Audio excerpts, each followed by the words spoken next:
Hey guys, Mediocre Prior here. I just want to do a quick video on the contents of this bailout bag. This is what I've been using at work and when I volunteer at the rescue squad.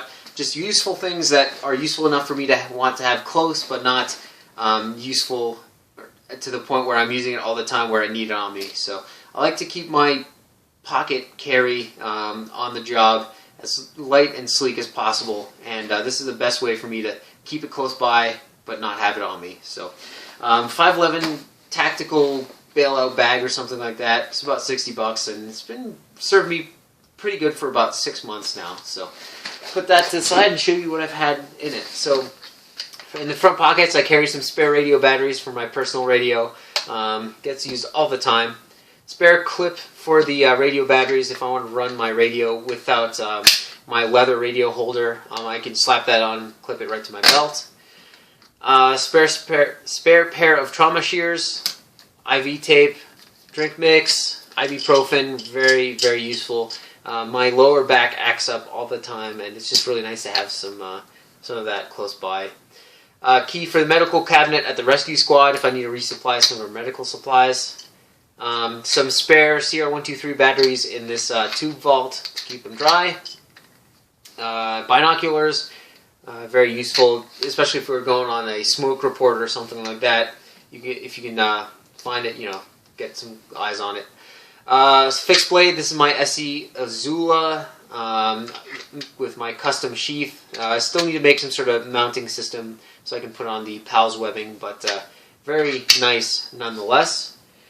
Absolutely essential here in the wintertime in Colorado. Yak tracks just give you a little bit more traction on the ice and snow. They go on the bottom of your boots and just keep you from looking like a total and utter fool when you're walking on ice. So 25 feet or so of 1-inch tubular webbing. I can make a hasty harness out of this with the carabiner, or tie a patient to a Stokes litter, or make an animal harness or something like that. But it's always useful to have a lot of it. I've got another stretch of it in this blue. Again, you can never have too much of this stuff, especially if you're doing rope rescue. My most useful tool in the whole kit is my pry bar here. It sees a lot of use in auto extrication in particular. I use this a lot to jam in between the plastic on the pillars of the car. Before we cut any of those, we always take off all the plastic just to make sure that there aren't any airbags or gas cylinders or anything in there that are going to potentially detonate and injure us when we're doing our extrications. So that, and it's just useful to have a really big pry bar. Spare socks. Always good to have a couple pairs of those. I have this rain jacket here. Packable down jacket, so I've got, between those two, I've got a pretty good cold weather layer. That'll keep the wind out and warm. I've got some spare gloves, some thicker winter leather gloves, and some glove liners so I can keep my hands nice and warm.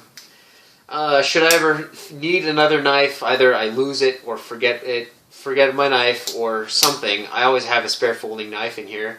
Mini Griptilian, nice and lightweight, but still very capable. I keep my Leatherman Wave in here. Very nice to have just a spare multi-tool, especially on the ambulance, when we're in an older rig or something. There's always a screw that's loose that's bugging the hell out of me, so got that to do some quick field repairs. Signaling mirror made out of titanium. Pretty useful around helicopters. Don't use it that much on the ambulance. But when we're doing wildland fire, if we're doing any bucket work with the helicopters, this is a good way to kind of catch their attention and signal where you are. So, good to have. A couple energy bars or oatmeal bars, meth-flavored, 5-hour energy drink. Grape stuff tastes terrible. I just cannot stand artificial grape flavor. But good to have the caffeine nonetheless. Some parachute cord. This is some thinner stuff, but if I blow out a shoe bootlace or something, it's nice to have some spare. Older Garmin eTrex GPS, if I need to mark a waypoint or do some coordinate work or something, I've got that. Some flight gloves from 511, nice for a wildland fire if I want some lighter gloves, or for doing some ropes and rigging. It gives me some nice dexterity, but still protects my hand. I've got a spare flashlight. This is a Surefire G2. Very nice and bright. It's actually had some issues since the flooding. I used to run this on my helmet as a helmet lamp with this blackjack clip. But unfortunately, I just don't like how waterproof this isn't. So I need to find a way to either grease up the seals and see if that helps it out, or find a better light. But until then, this will be in my bailout bag as a backup light. Map and compass if we need to do any work with topo maps, or taking some bearings for last seen points for water rescue. Very, very nice to have. Got an MRE. I actually opened up the external packaging.